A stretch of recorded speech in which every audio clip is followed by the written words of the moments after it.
Thank you. Yes. The temperatures there are too high. Mr. Speaker, Go ahead. I rise to defend the Deputy President Rigathi Gachagua against what I am calling mob justice, a process that has not given him the right of reply, a process that has gone on, presented some fact charts to the villages, and disseminated information to the members of public without giving him the opportunity to defend himself. Hold your horses, WAMUCHOMBA. I was consulting with KJ. I didn't hear what you said. Can you repeat?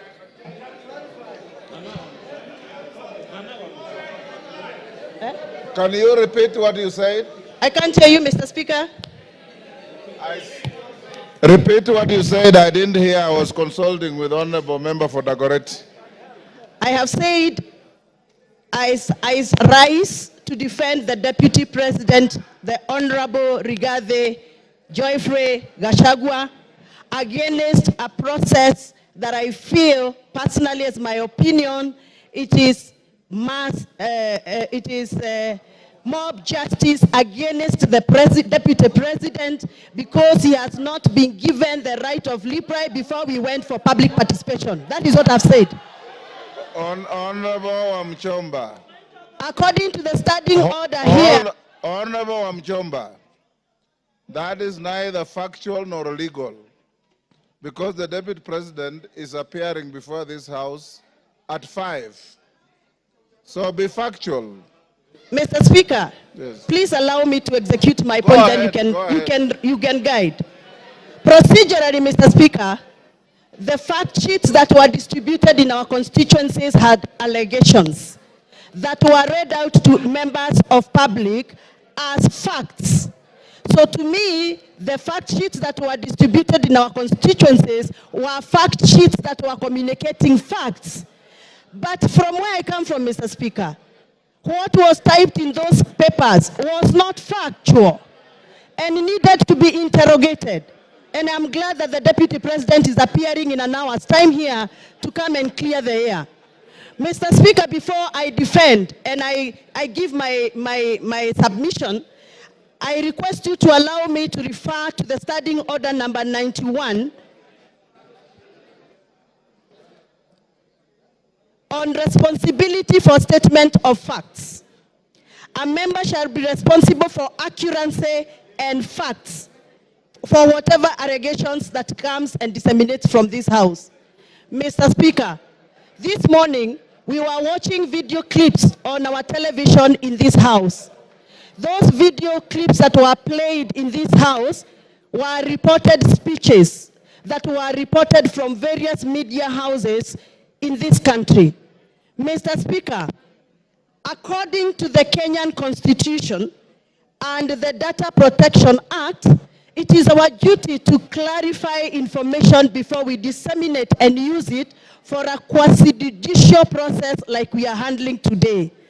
Mr. Speaker, I would want your guidance whether those media clips that were used this morning in the floor of this House by the mover of this motion, whether those media clips were qualified to be used in this process of impeachment. Mr. Speaker, my other issue is, I will be glad that the mover of this motion clarifies that the allegation around the corruption issues on procurement matters have been taken through the right areas of Auditor General so that we can have fact to discuss this afternoon. Otherwise, according to me, the allegations that have been tabled by the mover of these motions are mere mudslinging, they are hearsay, they are gossips, and they must stop. And Mr. Deputy President must continue working for this country with all the energy, with all the labor, and with all the love that he has had. And those that feel that Mr. Deputy President has been biased into Mount Kenya politics, please forgive us, but we must tell you, everybody has their home. The Deputy President comes from Mount Kenya, and every good thing starts from Jerusalem. Even Jesus had to start his good work from Jerusalem. We are the Jerusalem. We shall continue allowing the Deputy President to do the work he's been doing in Mount Kenya, even as he tries and attempts to work in other parts of this country. I have personally escorted the Deputy President in other areas outside Mount Kenya. I know Mr. Deputy President has tried. It is barely 2 years before Mr. Deputy President continues with his work. Please allow him space to work. 2 years are not sufficient. Even for the members in this house know very well, they have also not been able to do what they promised their voters during campaigns. We are all elected members here, and we know we made pledges, and 2 years are not sufficient for anybody to use that as a basis to judge anybody on the performance. I support that the Deputy President be given the opportunity to serve this country, and those that are attacking the Deputy President for working on behalf of the Mount Kenya region, they must also accept that everybody has a village where they come from, everybody has a home where they come from, and every good thing starts from Jerusalem, just like Jesus Christ did. Asanteni sana, and I refuse. The Deputy President is going nowhere. He's going to stay here to serve us. To serve us as we gave him votes. Thank you very much. Thank you, Speaker. Thank you, Honorable Speaker, for giving me this opportunity to contribute to this very important motion. Mr. Speaker,